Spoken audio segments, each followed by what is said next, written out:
Assalamualaikum warahmatullahi wabarakatuh. Bismillah, alhamdulillah. Alhamdulillahilladzi amarona bisyukrin ni'am. Wassalatu wassalamu ala sayyidi sadati sayyidina Muhammadin sayyidil anam. Wa ala alihi wa ashabihi wa man tabi'ahul huda wal ihsana ila yaumil qiyami amma ba'du. Qala Allahu ta'ala fil Qur'anil Karim, a'udzu billahi minasyaitonir rajim. Bismillahirrahmanirrahim. Wa in ta'uddu ni'matallah la tuhsuha. Wallahu a'lam bihaqiqatil murad.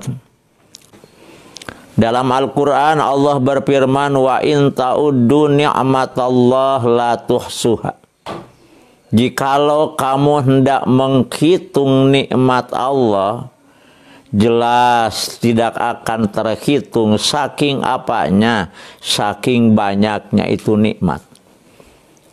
Tentu kita bertanya-tanya, apakah di saat sekarang ini kemajuan teknologi yang luar biasa masih ada yang belum bisa dihitung?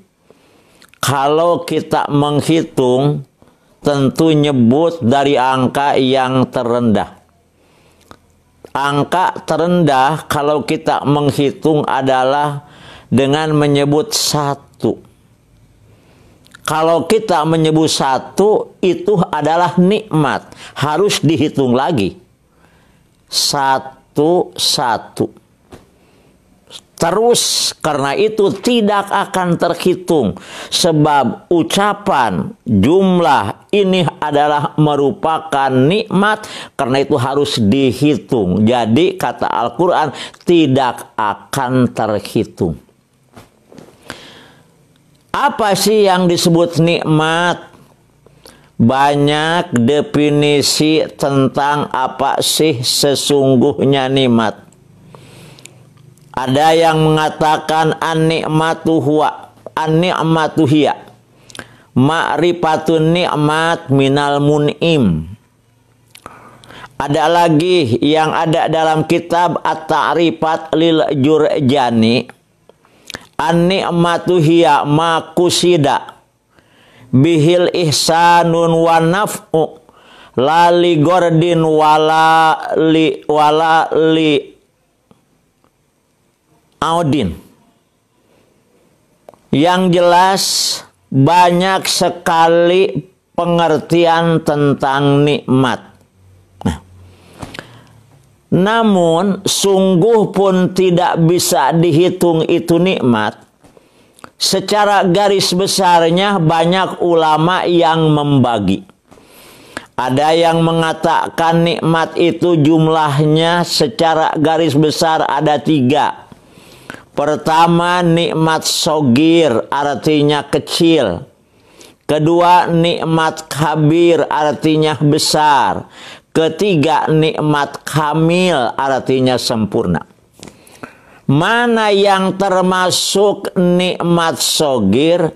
Nikmat keduniaan. Kita diberi oleh Allah harta berlimpah luas, itu sesungguhnya baru kita diberi oleh Allah nikmat kecil. Kita menduduki jabatan tinggi, itu sesungguhnya juga masih termasuk nikmat kecil. Cuma kadang-kadang kita punya prasangka mereka yang kaya, mereka yang tinggi jabatannya, dia diberi nikmat besar. Padahal itu adalah nikmat kecil. Nomor ketiga, nikmat kabir, artinya besar. Mana nikmat iman, nikmat Islam, nikmat ihsan. Iman, Islam, ihsan ini merupakan nikmat besar. Ada lagi yang mengatakan bahwa nikmat ada dua secara garis besarnya. Pertama nikmat ijad, kedua nikmat imdad. Mana nikmat ijad? Nikmat dari tidak ada menjadi ada. Kita dari tidak mau melaksanakan saum, kemudian kita didorong oleh akal kita harus saum. Dengan melaksanakan saum, ini adalah nikmat ijad. Dari tidak mau sholat menjadi mau sholat.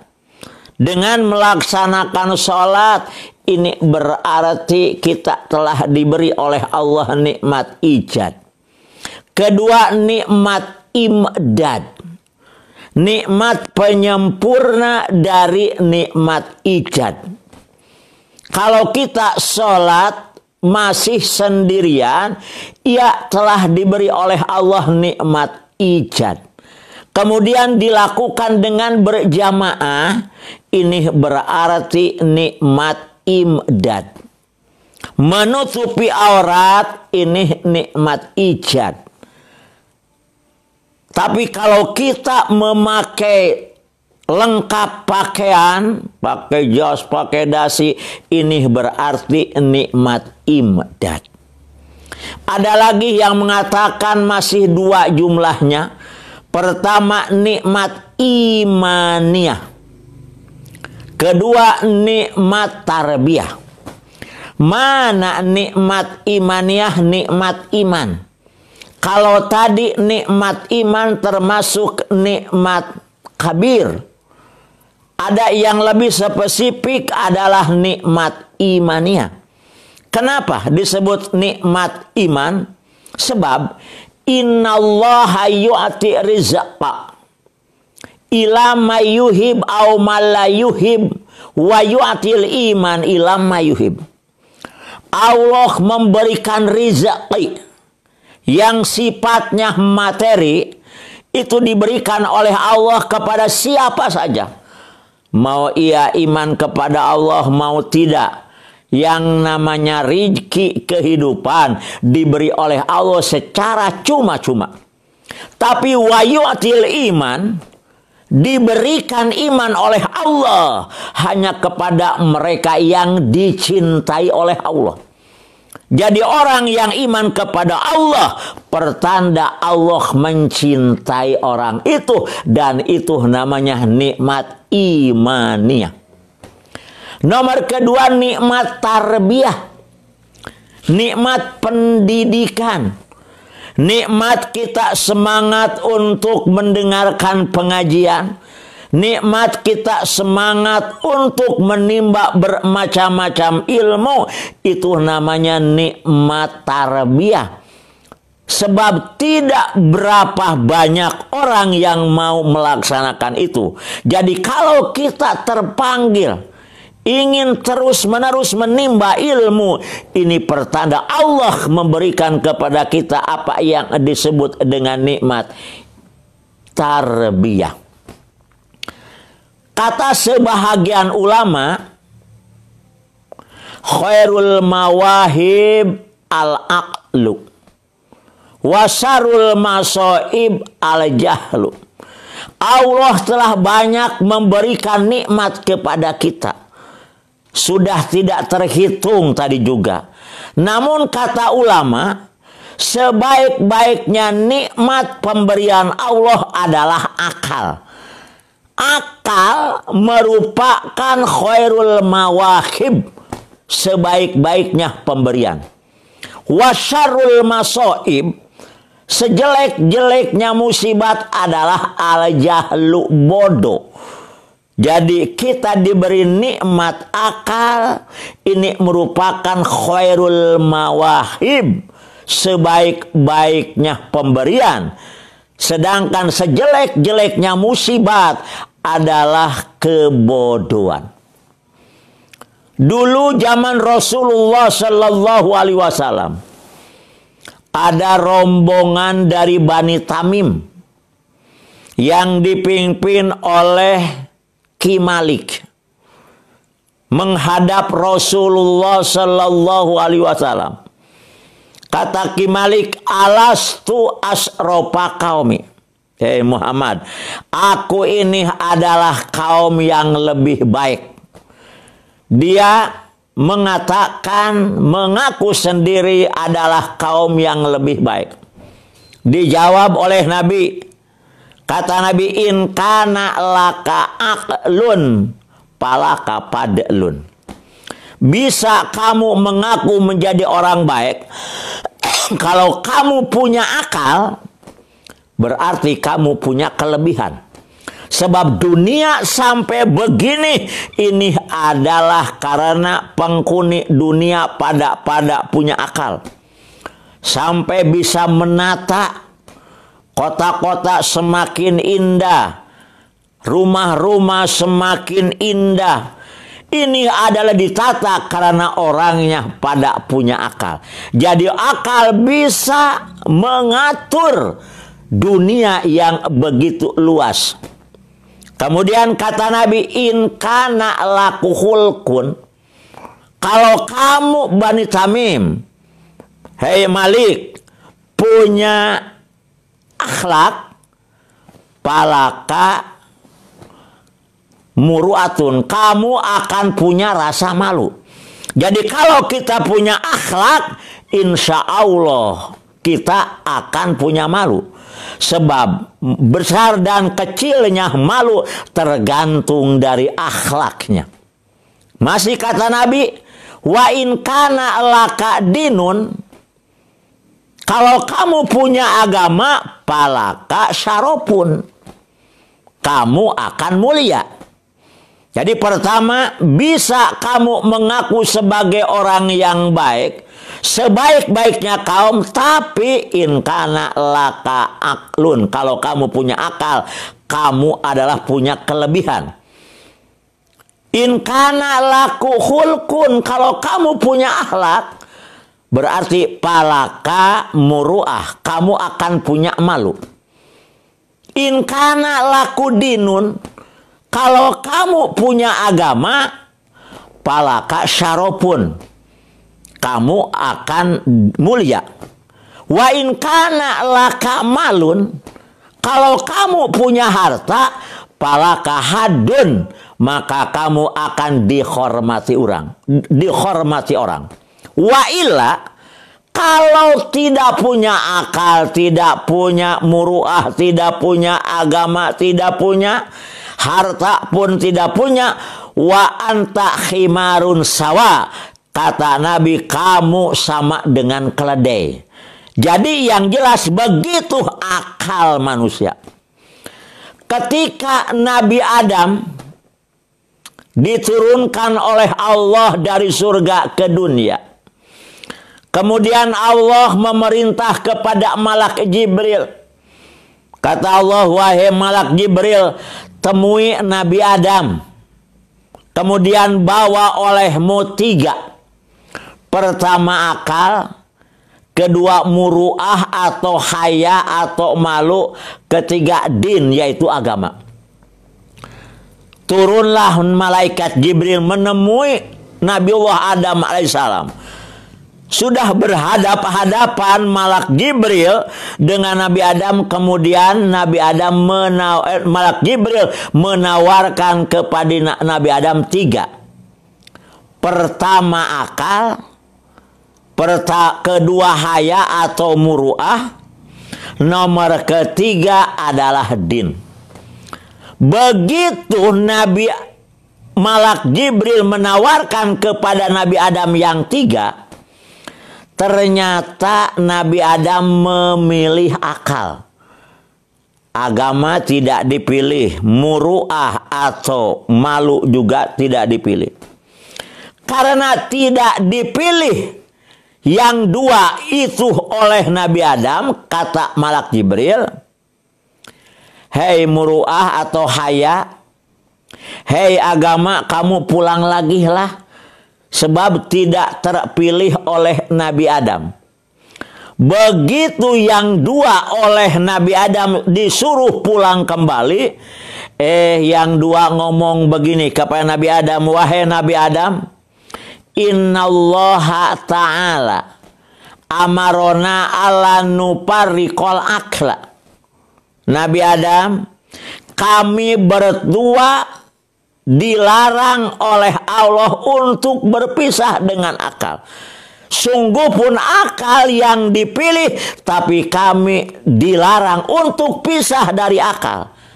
Maka al-haya'u minal iman. Rasa malu itu sebahagian iman. Besar dan kecilnya malu itu tergantung dasarnya iman. Contoh, baginda Rasulullah Sallallahu Alaihi Wasallam ketika sedang ikut merehab Ka'bah dulu, Rasul naik, kan kalau sekarang pakai jubah begitu. Kemudian pas di atas, ada angin, kemudian kelihatan betis Rasul. Itu Rasul turun ke bawah dengan muka yang merah. Kenapa? Karena kelihatan kaki Rasul oleh jamaah waktu itu. Begitu Rasul rasa malunya. Apalagi kalau diperlihatkan mah Masya Allah begitu ya. Tah ini mata al-haya'u minal iman. Kemudian din. Ad-din huwal aqlu. La dina liman la akla lah. Agama itu adalah akal. Maksudnya agama oleh Allah akan diberikan kepada orang yang punya akal. La dina liman la akla lahu. Tidak ada agama bagi orang yang tidak punya akal. Jadi yang jelas begitu keagungannya akal. Pernah saya sampaikan apa sih yang disebut akal dan di mana tempatnya akal. Al-aqlu huwa nurun latifun rubaniyun tudraku bihi nafsul ulum ad-daruriyah wan nadariyah wa mahalluhu al-qalbu wa nuruhu fid dimag wa ibtida'uhu min hina nabhiruh bil janin wa awwalu kamaluhu al-bulug. Akal itu adalah cahaya bangsa ketuhanan. Dengan cahaya itu manusia mampu memecahkan masalah-masalah yang sulit. Lebih-lebih manusia mampu memecahkan masalah-masalah yang mudah. Di mana tempatnya akal? Wa mahalul akli al-qalbu. Tempat akal itu adalah di hati. Namun punya pantulan cahaya ke otak. Jadi kalau manusia lagi berpikir juga memegang jidat, ini bukan memegang akal, tapi memegang pantulan cahaya dari hati, yaitu ke otak. Kapan dimasukkannya akal? Dimasukkannya akal berbarengan dengan Allah memasukkannya ruh, calon bahagia, calon celaka. Sehingga kita sebagai orang tua sangat salah sekali jikalau memarah-marahi anak dengan kata-kata orang tua, dasar lu tidak punya akal. Salah. Kenapa? Jangankan sudah keluar yakni dari perut ibu, ketika di dalam perut ibunya saja ia sudah punya akal. Namun memang kesempurnaan akal itu ketika usia balik. Kemudian akal ada 5. Goriji, kasbi, atoi, zuhadi. Sedangkan baginda Rasulullah Sallallahu Alaihi Wasallam akalnya adalah akal syarafi. Sedangkan kita ini di antara 4 macam akal. Karena itu kemampuan kita beda-beda. Kenapa? Sebab tentu merek akalnya juga beda-beda. Yang jelas akal merupakan pemberian. Khairul mawahib al-aqlu. sebaik-baiknya pemberian Allah kepada kita adalah tiada lain adalah akal. Jadi akal seperti itu. Apa akal itu gunanya? Untuk memisahkan antara hak dengan batil. Mana yang benar, mana yang salah, itu diketahui oleh akal. Ya, jadi pengertian akal yuparik bainal haq wal batil. Bisa memisahkan mana yang hak, mana yang batil, itu karena adanya akal. Dan yang diberi akal seperti kemarin, malaikat, jin, manusia. Itu 3 macam makhluk hayawan akil itu pada punya akal. Karena itu manfaatkan akal kita terutama untuk bertanya-tanya kita kepada Allah. Dari mana kita asal, kata kita. Sedang apa kita sekarang, mau kemana kita pulang. Kalau bertanya dari mana asal, jawab asal dari Allah. Sedang apa kita sekarang? Sekarang ada dalam takdir atau ketentuan Allah. Mau kemana kita pulang? Pulang pilihan salah satu dari 2. Kalau enggak surga neraka, kalau enggak neraka surga. Cuma nanti begitu manusia ditimbang amalnya. Amal kebajikan lebih banyak dari amal kejelekan, maka langsung ke surga. Kalau ditimbang amal kejelekan lebih banyak dari amal kebaikannya, maka langsung ke neraka. Kalau seimbang antara amal baik dan jeleknya, maka untuk sementara akan ditempatkan di Jabal A'raf. Jabal A'raf adalah penampungan manusia-manusia yang amal baik dan amal jeleknya seimbang. Karena di Jabal A'raf kadang-kadang Allah perlihatkan ke penghuni neraka, dia pada menangis katanya. Kadang-kadang Allah perlihatkan kepada penghuni surga, dia pada ketawa. Namun bagaimana nasib penghuni Jabal A'raf, yakni manusia yang seimbang jelek dan baiknya ketika hidup di alam dunia, maka akhirnya akan mendapat syafaat Rasulullah Sallallahu Alaihi Wasallam. Namun tanya siapa yang akan dapat syafaat? Kata Nabi, syafaati hakun yaumal qiyamah. Pamalam yu'min biha lam yakun min ahliya. Syafaatku itu adalah benar pada hari kiamat. Barang siapa yang tidak mempercayai adanya syafaat, jangan mengharap-harap akan dapat syafaat. Jadi syafaat pertolongan Nabi oleh Nabi diberikan kepada manusia-manusia ketika hidup sekarang di alam dunianya. Dia meyakini bahwa Rasulullah Sallallahu Alaihi Wasallam kelak akan memberikan syafaat. Itu saja. Mudah-mudahan ada manfaatnya. Kurang lebih mohon maaf. Wallahul muwaffiq ila aqwamit thoriq. Assalamualaikum warahmatullahi wabarakatuh.